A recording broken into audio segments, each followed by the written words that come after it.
Saludándoles atentamente su amigo José Manuel Marmolejo Delgado en nuestro programa hace algún tiempo en ese lugar de esta gran estación OM V Radio en Ecatepec de Morelos, Estado de México.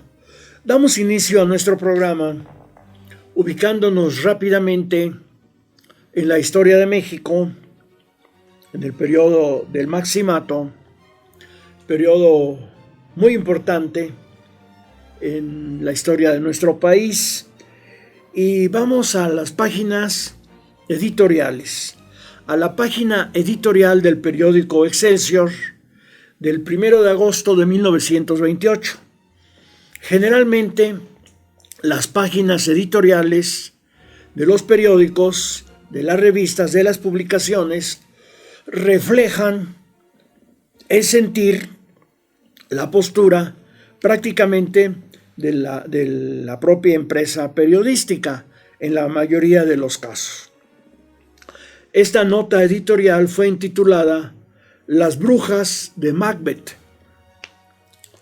El autor del editorial de Excelsior hacía un gran esfuerzo para dar a entender diversos principios de urgente activación en México para evitar el hundimiento de la revolución y la desgracia de la patria. Postulaba como pilar de esos principios la unidad absoluta de los revolucionarios y la lealtad plena del ejército a las nuevas instituciones producto de esa revolución. Así este llamado, precisamente por la crisis política que vivía México, la lucha interna entre las facciones revolucionarias y contra la Iglesia. Requirió a los prospectos que cerraran con 1000 candados de acero sus oídos para no escuchar las voces de las brujas de Macbeth. Tú eres el rey. Acudió a la sabiduría de William Shakespeare para intentar convencer a los militares. Cuestionaba el aparente alivio en la crisis nacional derivada del magnicidio del 17 de julio en contra de Álvaro Obregón, aunque señaló: parece que sí hay mejoría debido a la gran cantidad de mensajes de adhesión a Plutarco Elías Calles recibidos en la cúpula del poder. Postuló la necesidad del fortalecimiento político de Calles para estabilizar el país y no haya asomo de trastorno a la tranquilidad pública en estos momentos. Apelaba al patriotismo y el desinterés de los actores políticos en pro de la seguridad de la República. Recordó la frase de Obregón, expresada hacía 9 años en su primera campaña electoral: la nación está ya harta de salvadores. Y remató: de Salvador en Salvador, México ha rodado de abismo en abismo. Los salvadores que escucharon las voces de las brujas de Macbeth no salvan a un país, solo lo salvan los hombres que logran constituir un gobierno sólido. Para desdicha de México, cada hombre con mando de fuerzas se había considerado a sí mismo y se seguía considerando un salvador.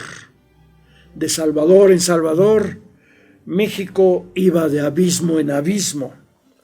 Los ejércitos, como los partidos políticos, llevan el germen de su disolución cuando las ambiciones personales de sus unidades más importantes los disloca y pulveriza.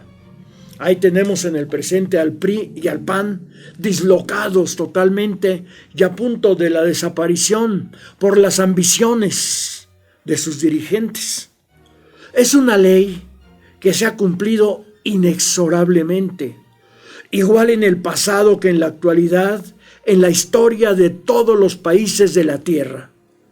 El editorialista expuso que a pesar de que Obregón fue el caudillo militar de la revolución, ya como presidente se advirtió en él cierta tendencia civilista que eliminó la impresión de que actuaba como jefe militar.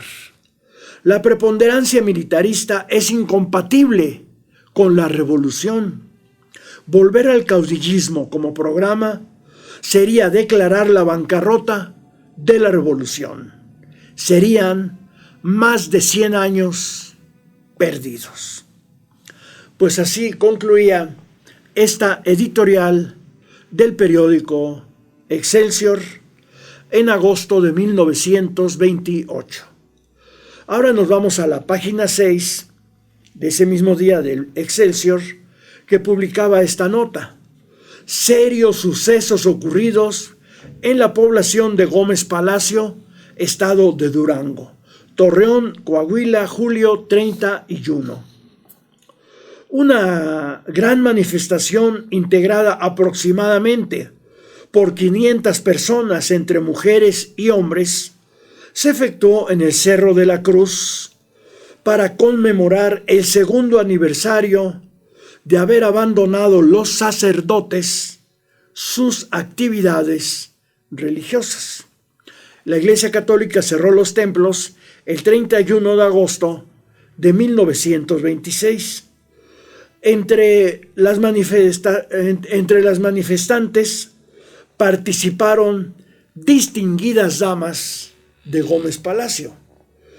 Como a las 4 de la tarde, el comandante de la policía, Toribio Pérez, se percató de la marcha y dio parte a la superioridad.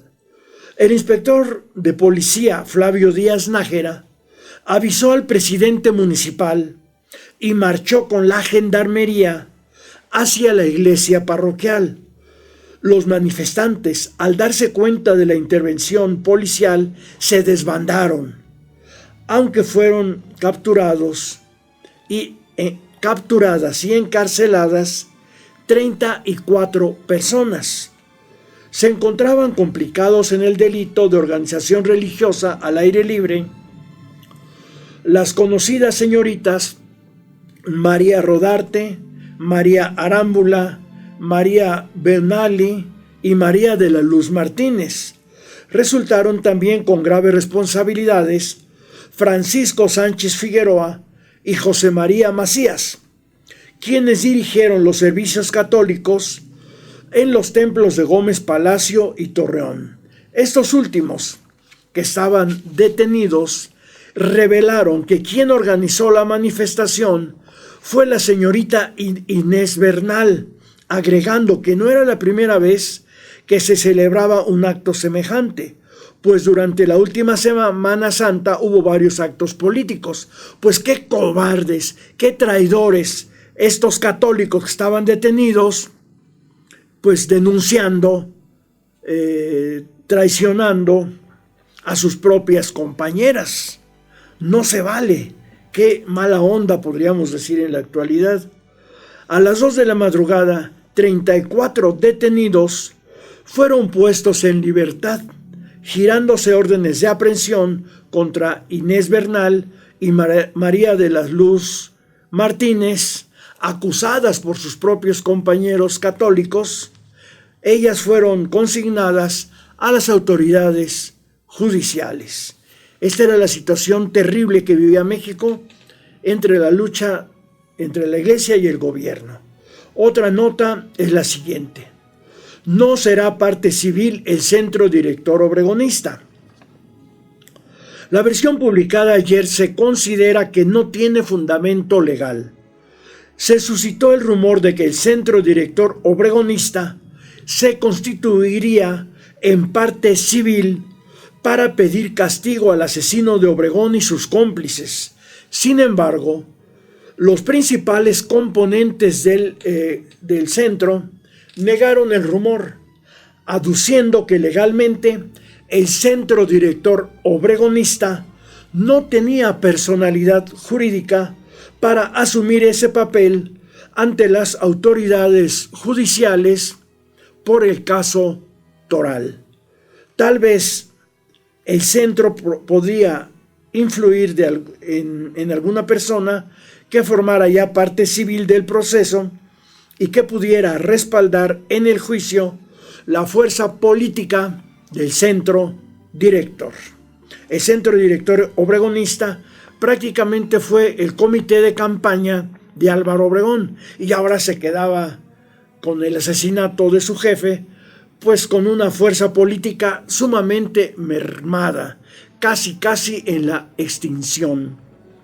Otra nota del periódico Excelsior, 1 de agosto de 1928, en la página 8, es la siguiente. Un grupo de alzados en armas cristeros fue batido por las fuerzas de línea. En el punto denominado el Tepozán, le dieron alcance dispersándolos. Al levantarse el campo recogieron armas y parque de varios calibres. San Luis Potosí, julio 31. Fuerzas del general Saturnino Cedillo, gobernador de San Luis Potosí, se encontraban en Guanajuato, combatiendo a los alzados en un lugar denominado el Tepozán. Se registró un combate con duración de 6 horas en el que derrotaron a los rebeldes. Imaginemos 6 horas de combate entre diversas fuerzas, entre dos fuerzas y la población afectada. Los soldados sedillistas iban al mando de los tenientes coroneles Enrique Quintero y Ramón Rivera. Hubo 16 muertos de los rebeldes católicos y les fueron recogidos 16 caballos enjaezados, cajas de parque con 1,000 cartuchos y 16 carabinas. El general Saturnino Cedillo se encontraba en un lugar denominado Victoria, disponiendo de las fuerzas agraristas que él comandaba, para que persiguieran a los dispersos que huyeron a la sierra. Pues también esta nota refleja diversas situaciones, además de la lucha, del sufrimiento del pueblo en esta guerra sangrienta. Pues tenían bastante poder las fuerzas cristeras, montón de caballos, armas, todo.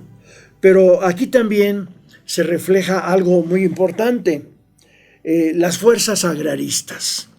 ¿Qué eran las fuerzas agraristas? Bueno, pues una de las luchas principales de la Revolución Mexicana, o más bien el principal objetivo del pueblo al hacer la revolución fue el reparto agrario.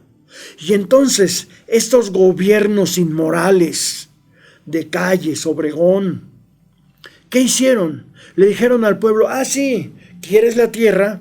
Pues te voy a dar la tierra, pero a condición de que te conviertas en fuerza agrarista, es decir, en que te armes para luchar con las armas en favor del gobierno y en contra de los enemigos del gobierno. Entonces sí, te doy la tierra. Qué actitud tan inmoral, tan terrible del gobierno de México, que condicionaba la tierra a que el pueblo se armara a favor del propio gobierno y en contra de los enemigos del gobierno, aún en contra del propio pueblo mexicano. Pero de esta temática continuaremos hablando en nuestra siguiente emisión de Hace algún tiempo en ese lugar, de esta gran estación OMV Radio en Ecatepec de Morelos, Estado de México. Se despide de ustedes su amigo José Manuel Marmolejo Delgado.